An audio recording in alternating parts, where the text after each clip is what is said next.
Gue mau lihat rumah Sidul yang dulu sekarang kayak apa sih. Nah, kita ajak-ajak keliling ke kampung. Nih, ini Jaro bukan sembarangan Jaro nih. Ya, ini Jaro. Sekarang udah jadi pintu utama juga di komplek. Ini lihat aspal nih. Zaman dulu zaman Bang Yos. Bang Yos mau aspalin waktu itu. Saya bilang, Bang Yos, saya minta dong jangan diaspal. Emang kenapa? Suruh masih syuting Sidul.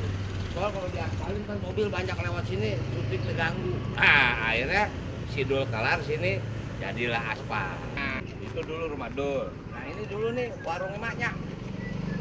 Ini warung emaknya di sini. Di bawah pohon sawo. Ini dulu rumahnya Mas Karyo. Nah, sekarang habis Sidulnya itu putra-putrinya Pak Tatung yang punya dana. Ada nih, Mas. Makasih, Bang. Jauh apa tuh lagi? Apa ya? Ya udah. Ya, Bang, yuk. Motor. Kopi. Mana, Be? Ya. Jadi. Amin. Jangan mesti insya Allah kita. Gaji ya? Ya nggak apa-apa, jelek kita juga jelek, perlu gendut. Ya. Oke ya, ya. Yuk, nya. Salam warahmatullahi siap. Wih, Haji. Sehat ya. Lu sih kalau kagak dukung gua kelewatan. Wih, siap. Wah, boleh. Makanya dia kan duduk bocahnya di sini. Iya. Sekarang gua suruh kerja lu bantu. Ayo, Mang Dul.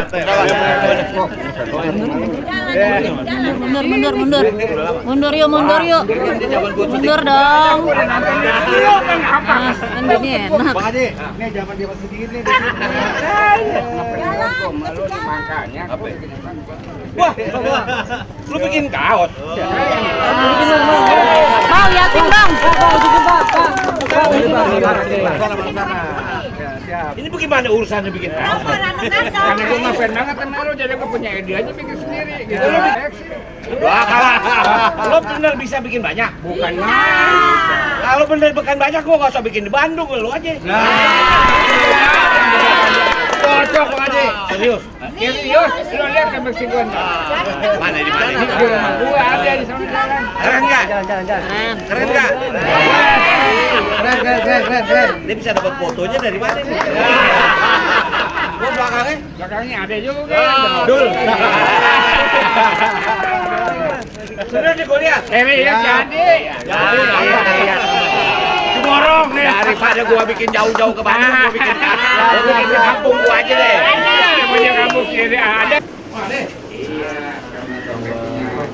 Wah, boleh juga. Juga boleh. Di sana. Tahu? Ya, udah kemasinya. Kita lihat. Iya. Oke. Awas. Apa tuh? Assalamualaikum. Waalaikumsalam. Gua taunya kan pabrik tahu. Iya, emang banyak tahu terkenalnya iya. Ini mesin. Ini bagian jahit. Saya bantu jahit. Mesin juki berapa biji lu? Hah? Mesin juki. Udah begitu. Lumayan lah.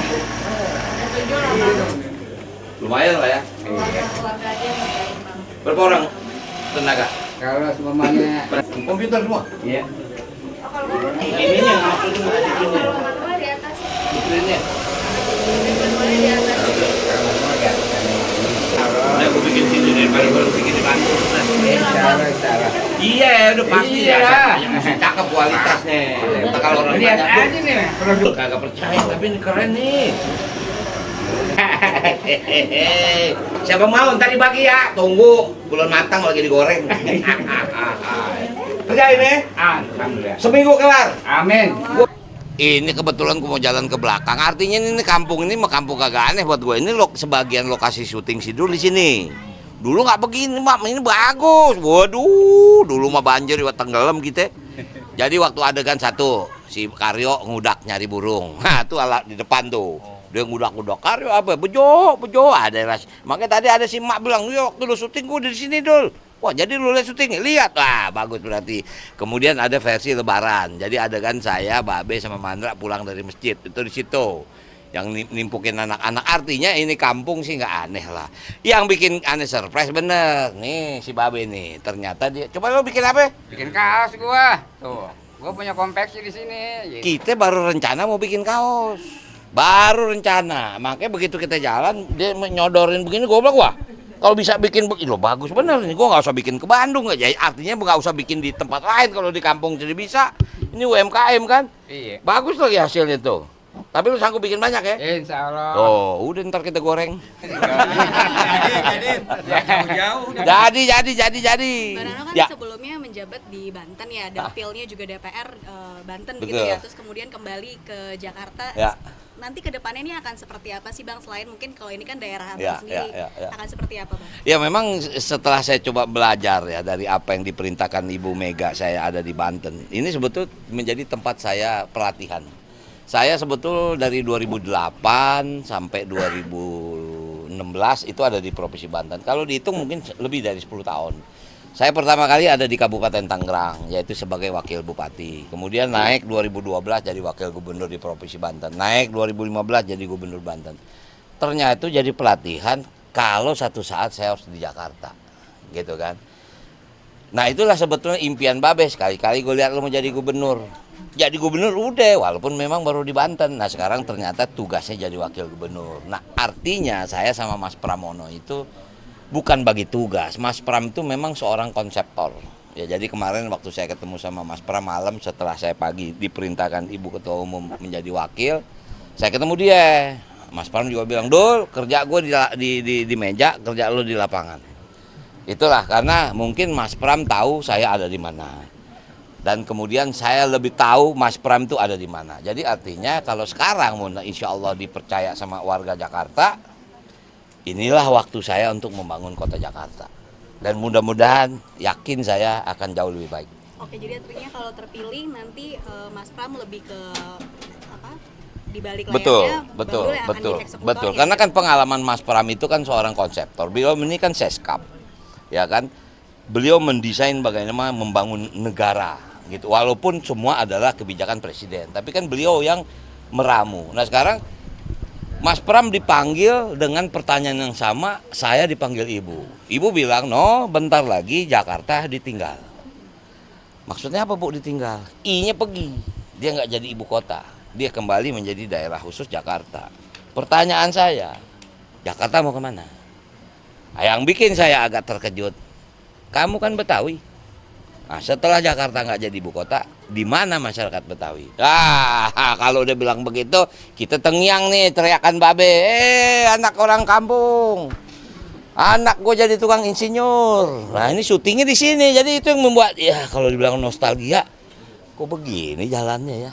Ya itulah, mudah-mudahan aja masyarakat Jakarta memberikan kesempatan bagi saya sama Mas Pram bisa memimpin kota ini. Amin. Pak, apa yang bakal diperbaiki nih kampung Ya. ini? Tadi kan bilang katanya dulu sering banjir. Apa Betul. sekarang Wah ini dulu daerah banjir. Walaupun gini, banjir Jakarta itu boleh dikatakan semua lintasan. Cuman itu jangan jadi alasan. Udah klasik. Tapi memang kenyataan ini Kali Kerukut.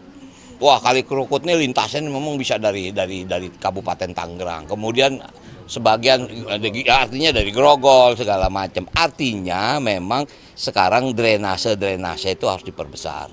Kita tahu banjir itu kalau dibilang genangan, artinya bisa curut. Sekarang bagaimana kita mempercepat surutnya itu?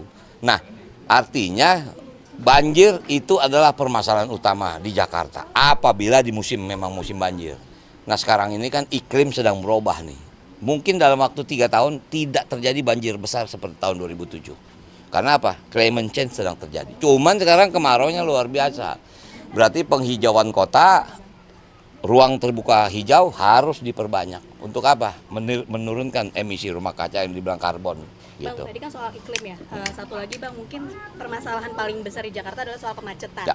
Kemarin Bacagup satu lagi nih sudah bilang salah satu solusi kemacetan. Nggak usah repot-repot psikolog keliling dah. Ya, tentu setiap kita pasti punya misi, punya tujuan. Ya kita nggak usah dah ngejelek-jelekin yang mana. Artinya begini, Jakarta ini unik. Siang 14 juta, malam 9 juta. Kenapa saya bilang 9 juta malam? Berarti 4 juta itu mendatang. Kemacetan itu terjadi pada saat-saat maaf, jam kerja, datang pulang, itu macet. Contoh soal Lebaran, Jakarta kosong. Artinya ada potensi untuk merevitalisasi yang dibilang sistem ini. Karena yang namanya begini, Bang Yos bikin busway. Bayangin kalau dulu nggak ada busway, berhenti nih Jakarta. Bang Foke bikin juga MRT segala macam. Ahok, kemudian Bang Anies. Makanya itu kemana kita ngarepin ini, insya Allah nih kita lagi mau minta waktu ketemu sama mantan gubernur. Karena Jakarta ini harus dibangun berkesinambungan, nggak bisa sendiri-sendiri. Kagak usah deh, gue visi gue begini. Enggak, Jakarta itu udah punya plotting. Apalagi sekarang anggaran APBD DKI sudah diketok, disetujui oleh DPRD. Anggaran 2024-2025, programnya ini. Nggak bisa nih gubernur baru, wakil gubernur baru kerja yang lain. Ini dulu yang mesti dikerjain. Visi misi kita nanti kita usulkan di perubahan. Pasti terjadi di 2025-2020. Apa sekarang permasalahan? Oke, pemerintah itu bukan berarti gampang, tapi tugas utama cuma dua. Yang satu urusan wajib, yang kedua urusan pilihan. Wajib itu apa? Dasar kesehatan, pendidikan, lingkungan, perhubungan. Nah ini kita jabarin. Pendidikan apa nih? PPDB setiap tahun masalah. Walaupun Jakarta nggak seperti Banten. Jakarta tidak serumit dengan Jakarta daerah yang lain. Karena apa? Secara infrastruktur, Jakarta sudah tertunjang. Cuman bukan berarti nggak ada masalah. Itulah makanya kenapa PPDB itu diciptakan. Karena misalnya begini, jumlah lulusan SD anak-anak 18.000. Dia pindah ke SMP. Nah SMP tuh cuma bisa nampung 8.000. Yang 10.000 dilarin ke swasta. Nah inilah makanya dibikin sistem. Yang dibilang afirmasi, prestasi, kemudian zonasi. Karena apa untinya? Bangunan sekolahnya kurang. Berarti harus apa? Perbanyak sekolah. Gitu. Tapi dalam waktu dekat Bang Dul bakal ketemu dengan mantan-mantan. Insya Allah hari ini saya dijadwalkan untuk ketemu. Tapi belum tahu jam berapa. Nah, yang pasti akan kita susun Bang Yos, kemudian Bang Foke, kemudian Ahok, kemudian juga ke Bang Anies. Itu memang menjadi jadwal. Karena ya itulah, maaf mungkin kalau beliau dengan Mas Pramono jauh lebih kenal daripada dengan saya. Karena dari sudut pemerintahan kan. Arti itu yang sedang kita jalin. Realita sekarang Bang Anies juga paham. Dia sudah tidak bisa ikut lagi. Ya buat apa juga bertahan-tahan. Yuk kita bangun rame-rame. Karena insya Allah ntar kita kelar barangkali ada jodoh tempat lain Bang Anies jadi yang lebih tinggi mana kita tahu. Yang penting mengkiranya Bang mau kemana sih waktu kemarin? Kenapa Bang bikin begini? Kenapa sih bikin jazz? Kenapa sih bikin ini? Begitu loh. Nah itulah Jakarta harus begitu. Udah nggak waktunya lagi kita berantem, kita ribut. Udah kalau nggak ini makin berat nih. Ekonomi dunia terasa. Ya kan perang Rusia Ukraina nggak kelar-kelar. Israel makin bandel, ini efeknya ke kita. Pasti ekonomi kita akan terganggu. Minyak aja udah mulai, harga bensin meningkat. Nah udahlah, sekarang bagaimana menghadapi itu, kita harus hadapi sama-sama. Mungkin itu. Berarti untuk jadi tim Pak di Pilgub Banten Bapak kan pernah kalah. Nah. Lantas apa sih pelajaran yang bisa dipetik? Wah banyak. Implementasikan di pilkada sekarang. Banyak. Kalahan pertama saya ingin minta maaf. Enggak kita curiga. Enggak. Wallahan enggak curiga. Banten tuh 8 kabupaten kota. Saya menang 6 kabupaten kota. Dia menang 2 kabupaten kota. Tapi gua kalah.